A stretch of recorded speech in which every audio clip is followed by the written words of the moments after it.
6 लोग पिस्टल से फायर करते हुए और उनके बाद में बहुत सारे लोग लाठी डंडे और बंधुआ बम लिए हुए थे। मैं कैंपेनिंग खत्म कर बाहर में जैसे गेट से बाहर निकला, देखा कि 200 के बल में लोग मेरे सामने आ गए और जैसे हम देखा तो हम लोग बड़े हड़क गए।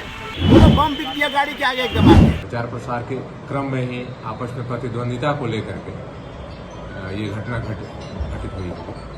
पटना विश्वविद्यालय में छात्र संघ का चुनाव हो रहा है और इसको लेकर प्रचार प्रसार जोरों पर है और इसी बीच जो छात्र संघ का चुनाव है वो कहीं ना कहीं हिंसक होता हुआ दिखाई दे रहा है। और ये तस्वीर है कल देर रात की, जहां छात्र जदयू की ओर से अध्यक्ष पद के प्रत्याशी आनंद मोहन के ऊपर जानलेवा हमला किया गया। ये हमला किसने किया है ये अभी तक पूरी तरह से साफ नहीं हो पाया है, लेकिन जो छात्र संघ के लिए छात्र जदयू की ओर से अध्यक्ष पद के प्रत्याशी बनाए गए हैं आनंद मोहन, उन्होंने सीधे तौर पर बताया कि जब मैं जीडीएस हॉस्टल से प्रचार प्रसार कर बाहर निकल रहा था तो लगभग 150 से 200 की संख्या में जो लड़के हैं उन्होंने मुझ पर हमला किया। हालांकि वो बाल बच गए, लेकिन उनकी गाड़ी को पूरी तरह से क्षतिग्रस्त कर दिया गया। क्या कुछ कह रहे हैं इस मौके पर जो अध्यक्ष पद के प्रत्याशी हैं आनंद मोहन, आप वो सुने। मैं चुनाव प्रचार कर रहा हूँ, आप जान रहे हैं कि 19 नवंबर को चुनाव है। उस चुनाव के दौरान मैं जीडीएस हॉस्टल के पास गया था। मैं प्रचार सारे दल के लोग आए हुए थे, हमने भी प्रचार किया। वहाँ पे बोला कि बॉयज़ को अंदर अलाउ नहीं रहता है, तो गेट के बाहर से मैं बोला। जैसे मैं कैंपेनिंग खत्म कर बाहर में जैसे गेट से बाहर निकला, देखा कि 200 के बल में लोग मेरे सामने आ गए और जैसे हम लोग देखा तो हम लोग बड़े हड़क गए, थोड़ा सा इधर उधर गए। फिर जब देखे कि लोग चला गया, फिर हम आगे निकले, देखे 5-6 लोग पिस्टल से फायर करते हुए और उनके बाद में बहुत सारे लोग लाठी डंडे और बंधुआ बम लिए हुए थे। वो लोग बम बिक दिया गाड़ी के आगे एकदम आके। उसके बाद देखिए, आप लोग देख सकते हैं गाड़ी के हालत। एक संघर्ष करने वाला को ये लोग दबाना चाहता है। कौन लोग थे वह जो घटना को अंजाम दिया?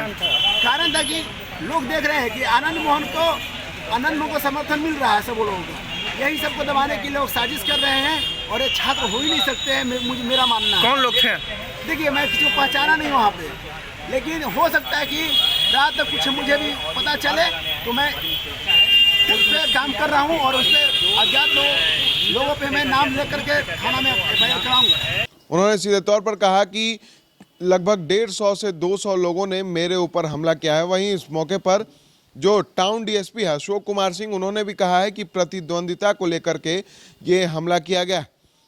टाउन डीएसपी अशोक कुमार सिंह क्या कुछ कह रहे हैं, आप वो भी सुने। स्टूडेंट लोग अपना प्रचार प्रसार कर रहा है, उसी में प्रचार प्रसार चल रहा था और प्रचार प्रसार के क्रम में ही आपस में प्रतिद्वंदिता को लेकर के ये घटना घटित हुई। प्रतिद्वंदिता को लेकर सर, इसमें कोई घायल वगैरह भी हुए हैं? गाड़ी तोड़फोड़ की सूचना भी मिली है? घायल कोई नहीं है। गाड़ी को क्षतिग्रस्त किया गया है। एक सीधी एक गाड़ी है, उसको क्षतिग्रस्त किया गया, शीशा वगैरह उसका तोड़ दिया गया। हाँ, कृष्णा घाट के पास गर्ल्स का जो हॉस्टल उसके बाहर में घटना स्थल। पार्टी के प्रचार कर रहे थे, छात्र संघ चुनाव। पार्टी के प्रचार कर गया था। हाँ, छात्र संगठन में अपने ये लोग खड़ा होगा और उसके अपने पद का ये लोग चुनाव के संदर्भ में प्रचार कर रहा था। कितने लोग थे सर ये मार्केट में? मार्केट में नहीं, मारपीट की घटना में भी जांच पड़ताल चल रहा है कि कितने लोग थे, लेकिन जहाँ तक उम्मीद है 40-45 आदमी हो गए।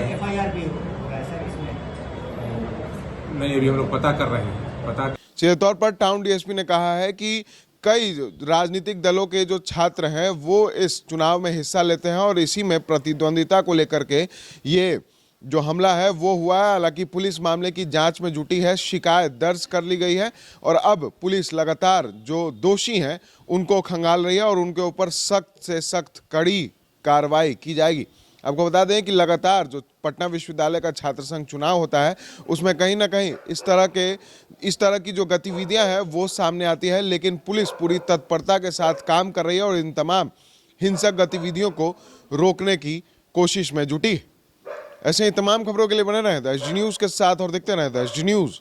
आशीर्वाद इजीकॉन ग्रुप, भरोसे का दूसरा नाम। हम सिर्फ घर नहीं खुशियां भी बनाते हैं।